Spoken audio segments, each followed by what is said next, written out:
Nah, tapi di saat namanya sudah mulai naik daun, rakyat Korea ini justru digemparkan dengan sebuah kabar duka ketika mereka mendengar Jang Jeon dinyatakan meninggal dunia pada tanggal 7 Maret 2009. Nah, surat tersebut berjumlah 7 lembar, ya, 7 lembar yang berisi curahan hati dari Jang Jeon.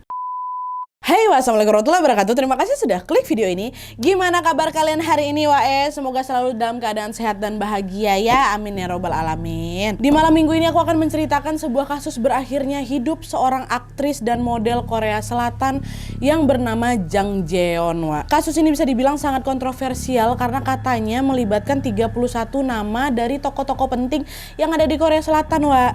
Dan selain itu kasus ini juga mengungkap sisi gelap di balik kesuksesan industri hiburan Korea Selatan yang telah mendunia. Karena ternyata di balik drama, film, serta lagu-lagu yang menghibur itu memang ada banyak sekali kisah sedih yang dialami oleh para artis, khususnya oleh artis-artis yang memang belum begitu terkenal seperti Jang Jeon ini, wa. Malam ini selain menceritakan tentang berakhirnya hidup Jang Jeon, aku juga akan membahas tentang kontroversi yang beredar setelah dia meninggal dunia. Nah, penasaran gimana kisah selengkapnya? Jadi tanpa berlama-lama kita langsung masuk aja ke ceritanya ya. Check it out.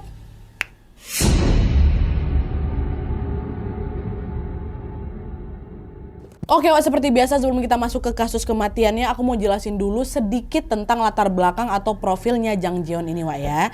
Jadi Jang Jeon ini adalah seorang artis berkebangsaan Korea Selatan yang lahir pada tanggal 25 Januari tahun 1980 di Seongnam, Provinsi Gyeonggi, Korea Selatan, wah. Sejak kecil Jang Jeon ini memang bercita-cita ingin menjadi artis, wah. Namun keinginannya baru terwujud ketika dia berusia 26 tahun.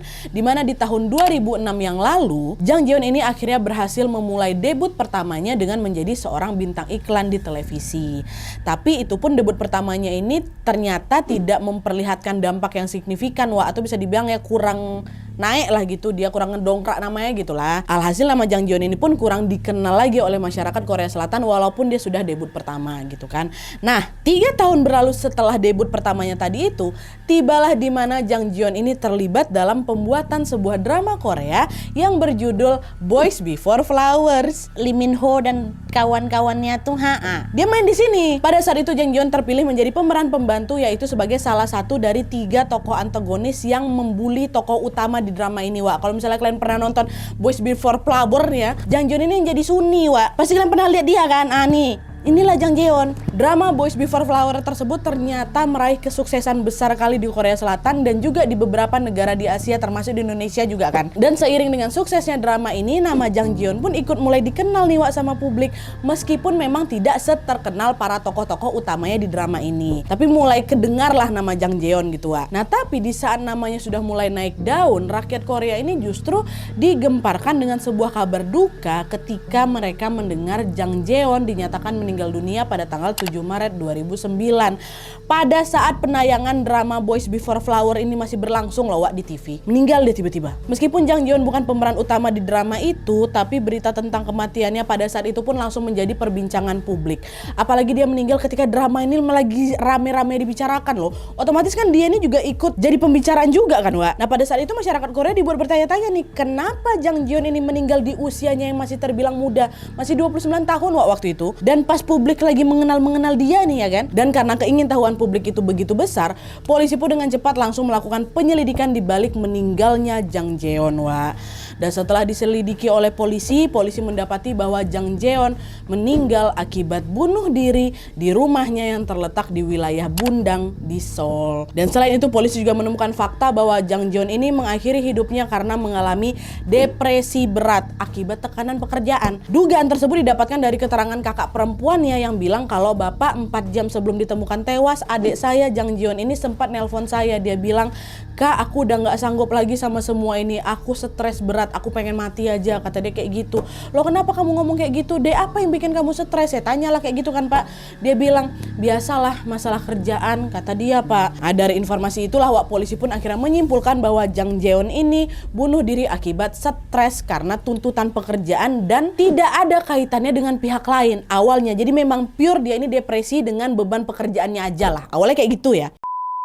Tapi 1 minggu kemudian setelah kematian Jang Jeon ini, rakyat Korea kembali dihebohkan dengan berita yang mengatakan bahwa kematian Jang Jeon ini bukan akibat bunuh diri gegara depresi pekerjaan Wak, bukan, melainkan ada kaitannya dengan tokoh-tokoh penting di Korea Selatan.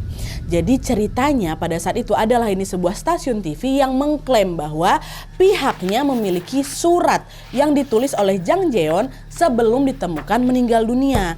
Nah, surat tersebut berjumlah 7 lembar ya, 7 lembar yang berisi curahan hati dari Jang Jeon. Di dalam surat itu Wak, Jang Jeon ini dengan jelas mengatakan bahwa dia dipaksa berhubungan seksual dengan tokoh-tokoh penting di Korea demi melancarkan karirnya di industri hiburan. Dan selain itu Jang Jeon juga menulis bahwa dia ini dipaksa untuk menjadi lady escort atau semacam wanita penghibur gitulah, yang secara khusus ditugaskan untuk menjamu tokoh-tokoh penting tadi ketika mereka lagi mabuk-mabukan.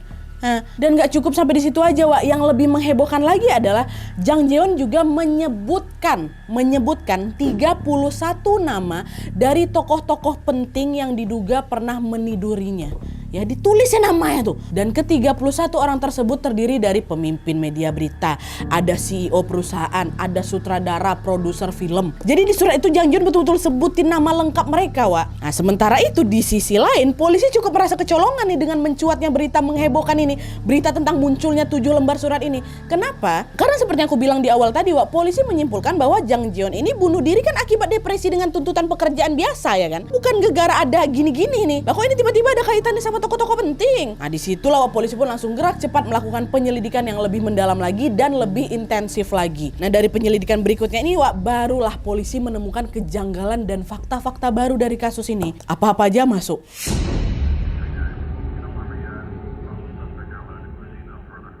Nah, jadi Wak, setelah diselidiki lebih dalam lagi, polisi mendapati bahwa surat kematian yang ditulis oleh Jang Jeon ini ternyata memiliki beberapa kejanggalan juga. Kejanggalan pertama, polisi mendapati bahwa ternyata surat sebanyak 7 lembar itu bukan file asli, bukan surat asli yang ditulis oleh Jang Jeon Wak, tapi hasil salinan atau fotokopiannya aja. Itu kejanggalan pertama. Nah, kejanggalan kedua adalah polisi akhirnya mengetahui bahwa surat tersebut sengaja dibocorkan ke media berita oleh manajernya Jang Jeon yang bernama Yu Jang Ho. Nah, inilah yang membuat polisi ngerasa kecolongan Wak. Kenapa? Karena pada saat itu polisi ini sempat nanya nih ke manajernya kan si Pak Yo ini. Bapak, kenapa Bapak malah nyerahin surat itu ke media, bukan yang menyerahkan barang sepenting itu ke kami polisi? Oh iya Pak, saya langsung ngasih ke mereka karena saya ingin Jang Jeon mendapatkan keadilan Pak, katanya. Polisi nggak puas lah sama jawaban itu kan Wak. Ditanya lagi, terus kemana nih surat aslinya? Kok cuman kamu kasih fotokopiannya aja? Oh, surat aslinya sudah dibakar Pak atas permintaan keluarga Jang Jeon sendiri, kata si Pak Yo. Nah, setelah mendengar jawaban itu, entah kenapa polisi makin gak puas lagi. Akhirnya mereka pun terus menggali informasi Wak, hingga akhirnya mereka mendapati sebuah fakta baru yang tidak kalah mengejutkan juga, di mana ternyata CEO agensi yang menaungi karir Jang Jeon merupakan tokoh utama yang diduga menyebabkan Jang Jeon ini depresi hingga memutuskan untuk mengakhiri hidupnya Wak. Siapa CEO ini? CEO ini bernama Kim Sung Hoon. Biar gampang kita sebut Pak Kim aja ya.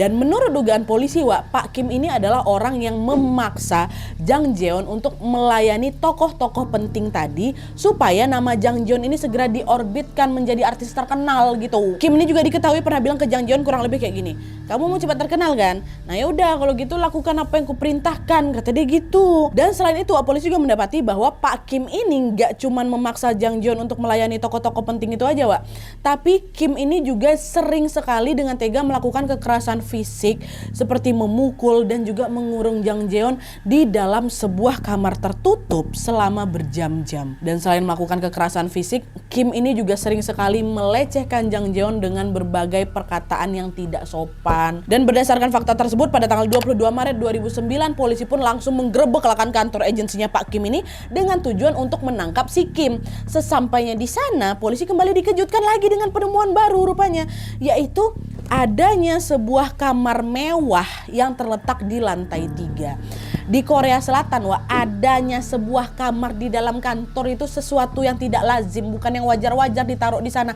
Enggak, itu enggak lazim ditemukan dalam kantor. Makanya di situ polisi pun langsung menduga bahwa kamar itulah yang dibuat untuk melayani tamu-tamu yang datang. Dan penemuan kamar itu Wak, juga ternyata sejalan dengan keterangan warga sekitar kantor agensi itu yang mengatakan bahwa kantor itu selalu ramai dikunjungi mobil-mobil mewah Pak tiap malam, kata warga-warga. Nah, jadi di sini Wak diduga kantor agensi ini juga dijadikan tempat prostitusi terselubung gitu loh. Nah, ditemukan ada kamar mewah di situ kan.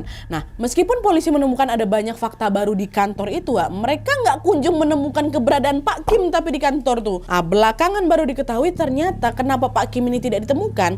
Kim ini udah kabur duluan ke Jepang buat menghindari kejaran polisi. Makin curiga lagi polisi kan, kenapa kok kabur? Akhirnya mengetahui hal itu pada bulan April tahun 2009, pemerintah Korea Selatan pun langsung mengirim surat permintaan pada Kementerian Kehakiman Jepang untuk mengekstradisi atau memulangkan Kim ini buat balik lagi ke Korea. Ternyata memang betul Kim ada di Tokyo waktu itu, dan permintaan itu pun dikabulkan. Pemerintah Jepang pun langsung mendeportasi Pak Kim buat kembali lagi ke negaranya, ke Korea nih kan.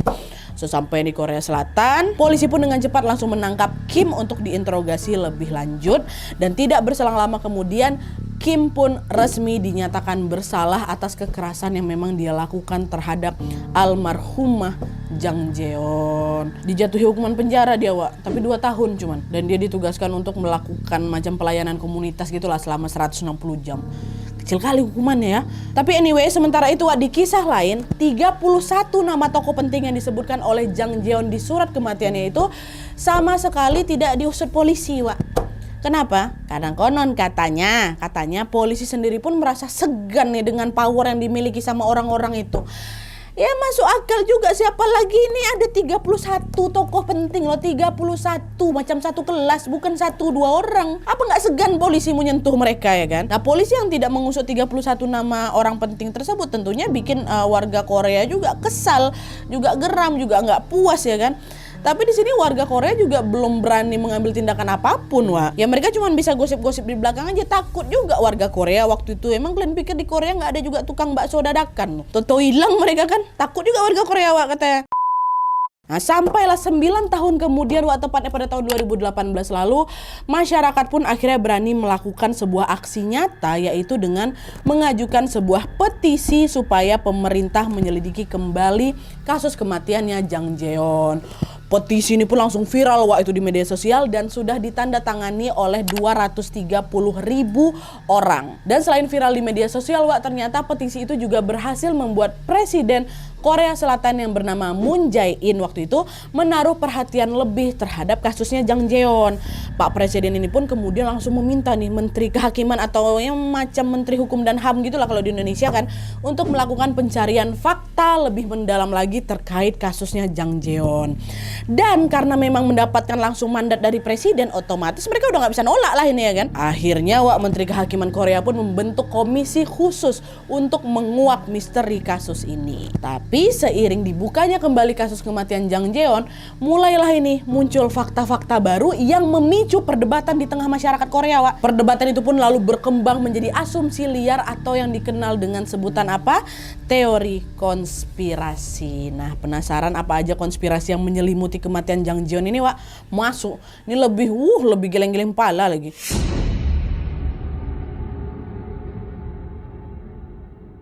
Teori konspirasi pertama adalah keterlibatannya manajer Jang Jeon, yaitu manajer Yu.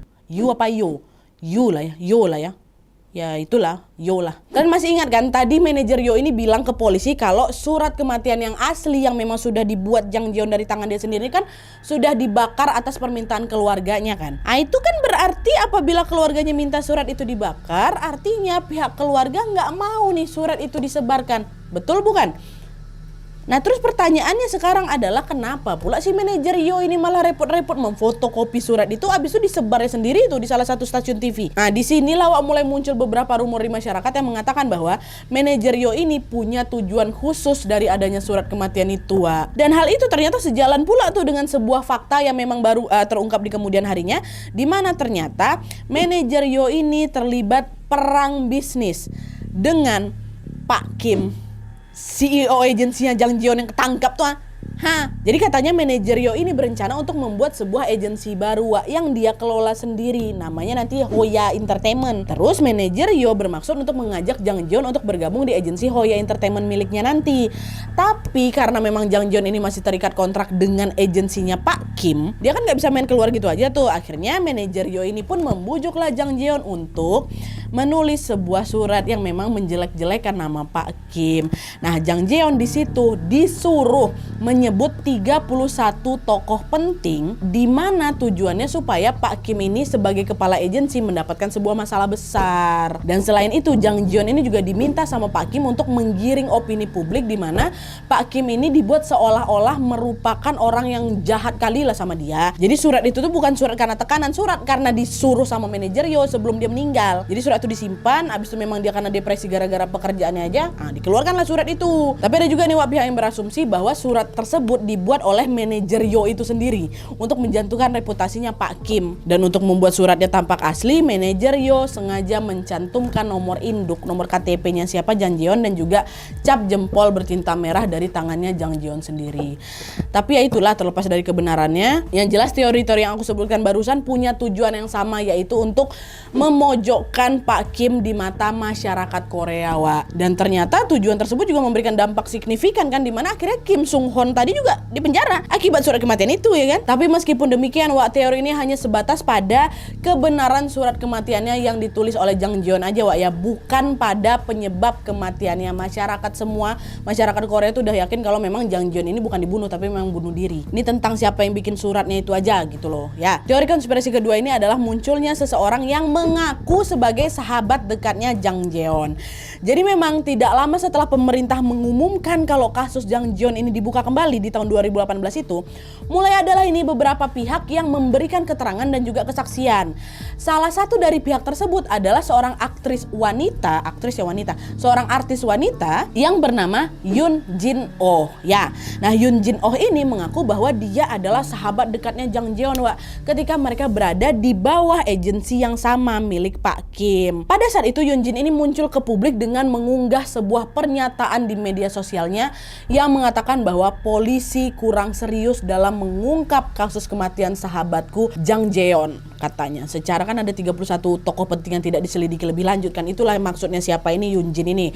Nah, kemunculannya Yoon Jin-oh ini yang secara tiba-tiba ini, Wak, langsung menarik perhatian publik tuh. Banyak pihak yang tadinya memang sudah tidak yakin sama hasil penyelidikan polisi menjadi lebih percaya dengan apa yang dibilang sama Yoon Jin-oh, Wak. Pada beberapa kali kesempatan wawancara, Yoon Jin ini selalu memohon agar wartawan dan juga masyarakat ikut serta mengawal penyelidikan kasus Jang Ji-yeon ini. Pokoknya dia terlihat peduli kali lah, Wak. Dan gak cuma itu aja, Yoon Jin ini juga bilang kalau dia pernah melihat langsung ketika Jang Ji-yeon ini dilecehkan oleh beberapa tokoh-tokoh penting tadi. Bahkan Yoon Jin ini juga menyebut secara detail siapa-siapa saja nama-nama si tokoh-tokoh ini. Dan hal itulah yang kemudian membuat Yoon Jin ini diintai sama tokoh-tokoh penting itu, Wak. Dan karena keselamatannya Yoon Jin ini mulai dikhawatirkan, akhirnya dia meminta donasi sama publik Korea, di mana nanti uang itu akan dia gunakan untuk melindungi dirinya sendiri.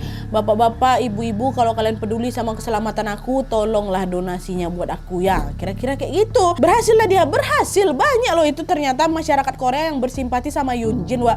Mereka pun secara sukarela menyumbangkan sejumlah uang untuk perlindungannya atau keselamatannya Yoon Jin. Donasi tersebut katanya mencapai angka yang cukup fantastis, sekitar 10 juta won atau 170 juta katanya. Nyumbang donasi buat Yoon Jin nih. Nah, tapi, Wak, tidak berselang lama sejak donasi tersebut mencuat, mulailah itu muncul lagi rumor-rumor yang berhembus tentang Yoon Jin ini. Rumor pertama adalah konon katanya Yoon Jin-oh ini bukan sahabatnya Jang Ji-yeon. Dia diduga secara sengaja muncul ke publik dan mengaku-ngaku menjadi temannya Jang Ji-yeon karena dia ingin mendapatkan uang dan juga ketenaran. Dan by the way, pada saat itu, di titik itu, Yoon Jin-oh ini belum terlalu terkenal loh, Wak. Jadi masih banyak masyarakat Korea nggak kenal dia ini siapa gitu loh. Jadi sepertinya dia memanfaatkan keadaan itu. Dan rumor tersebut lalu dikuatkan lagi dengan keterangan dari pacarnya Jang Ji-yeon sendiri bernama Mr. Choi. Nah, Mr. Choi ini mengatakan bahwa aku aja nggak kenal siapa Yoon Jin-oh ini. Dalam sebuah wawancara, Mr. Choi bilang, saya tidak pernah dengar Jang Ji-yeon menyebut-nyebut nama Yoon Jin-oh. Mungkin yang mereka berdua pernah lah itu ketemu di suatu kesempatan, tapi cuma sekedar ketemu aja. Kalau misalnya berteman dekat, apalagi bersahabat,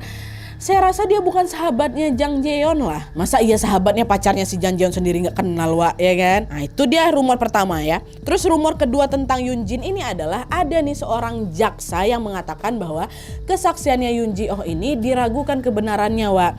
Jadi pas Yoon Jin-oh ini muncul dan mengaku-ngaku dia melihat kejadian di mana Jang Ji-yeon itu dilecehkan, dia ini kan langsung lah ditanya-tanya sama polisi dan jaksa ya kan, gimana cara kau nengoknya apa segala macam gitulah. Dan ketika polisi melontarkan sebuah pertanyaan sederhana nih ya, kenapa Yoon Jin Oh ini nggak bisa jawab dengan baik gitu loh. Jadi salah satu pertanyaannya katanya kayak gini, kamu ingat nggak pelaku yang melecehkan Yoon Jin Oh itu pakai baju apa? Nggak tahu dia. Saya nggak tahu pak, saya lupa katanya. Ya mungkin beberapa di antara kita juga berpikir ya wajar aja lah itu Nadia, kan itu juga kejadiannya udah bertahun-tahun yang lalu ya kan. Aku juga mikirnya mungkin aja dia lupa, tapi posisinya pada saat itu polisi Korea Selatan ini punya pertimbangan yang berbeda Entah kayak gimana lah itu, tapi yang jelas polisi Korea Selatan menganggap bahwa itu jawaban dia ini memunculkan indikasi sebuah kebohongan gitu. Terus rumor kedua, rumor terakhir dan ini yang paling mind blowing sih. Konon katanya Yoon Jin Oh ini tidak pernah menggunakan uang donasi dari masyarakat itu untuk keperluan melindungi dirinya sendiri sebagaimana yang dia rencanakan di awal tadi Jadi Yoon Jin Oh ini diduga menyalahgunakan uang donasi yang diberikan sama masyarakat Korea Selatan untuk kepentingan pribadinya yang tidak ada kaitannya dengan kasus Jang Jeon lah Dan rumor itu terdengar makin kencang lagi nih ketika Yoon Jin Oh tiba-tiba pergi dia ke Kanada seiring dengan ramainya dugaan terkait uang donasi itu. Pergi dia liburan ke Kanada. Nah perginya Yoon Jin Oh dari Korea ini pun akhirnya membuat masyarakat yang sudah berdonasi jadi mikir, oh nggak betul kok ini uang donasi kita kok malah dibawa lari ke luar negeri. Makanya itulah masyarakat pun mulai mendesak polisi untuk juga menangkap Yoon Jin Oh. Mendapatkan laporan tersebut, polisi pun langsung betulan nih dipanggilnya Yoon Jin Oh buat balik lagi ke Korea buat diinterogasi kan. Tapi panggilan itu diabaikan ternyata sama Yoon Jin Oh Dia terus-terusan mangkir tuh. Dia nggak pernah mau memenuhi panggilan polisi ini kan. Nah di tengah kebuntuan itu polisi Korea pun akhirnya meminta tolong Interpol buat mengeluarkan red notice atau pengawasan khusus terhadap Yoon Jin Oh yang sedang berada di Kanada. Tapi di sisi lain setelah mendapati bahwa dirinya dilabel sama red notice Yoon Jin Oh pun sempat muncul tuh di media sosial dan mengatakan bahwa aku nih bukan pelaku kejahatan seperti yang kalian tuduhkan ya. Aku betul-betul ingin menyelamatkan Jang Jeon temanku. Masih kayak gitu juga, masih berkilah-kilah. Nah terus gimana kelanjutannya lagi tentang Yoon Jin Oh ini kami nggak nemu informasinya. Kalau misalnya kalian tahu, tambahin di kolom komentar di bawah ya. Oke jadi itu tadi kisah tentang kematian artis Jang Jeon beserta juga konspirasi-konspirasi yang menjelimutinya. Jujur pasti kita kasihan kali lah sama Jang Jeon ini ya. Dia loh sudah mengorbankan banyak hal untuk menggapai cita-citanya menjadi seorang artis terkenal, tapi malah diperdaya oleh pihak-pihak yang tidak bertanggung jawab. Dan selain itu juga kita agak miris setelah tahu ada beberapa konspirasi tentang kematiannya. Bayangin lah Jang Jeon ini udah meninggal dunia nih masih juga dimanfaatkan sama beberapa pihak yang ingin mengambil keuntungan dari kematiannya. Aku pun agak ragu lah sama kesaksiannya Yoon Jin Oh ini entah betulan dia ini baik atau dia ini ternyata termasuk pihak-pihak yang memanfaatkan kematian Jang Jeon. Gimana menurut kalian? Tulis saya pendapat kalian tentang kasus ini di kolom komentar di bawah ya. Dan dari kasus ini kita juga akhirnya bisa tahu bahwa di balik gemerlap kesuksesan industri hiburan di Korea Selatan ternyata ada juga menyimpan banyak kisah sedih di dalamnya.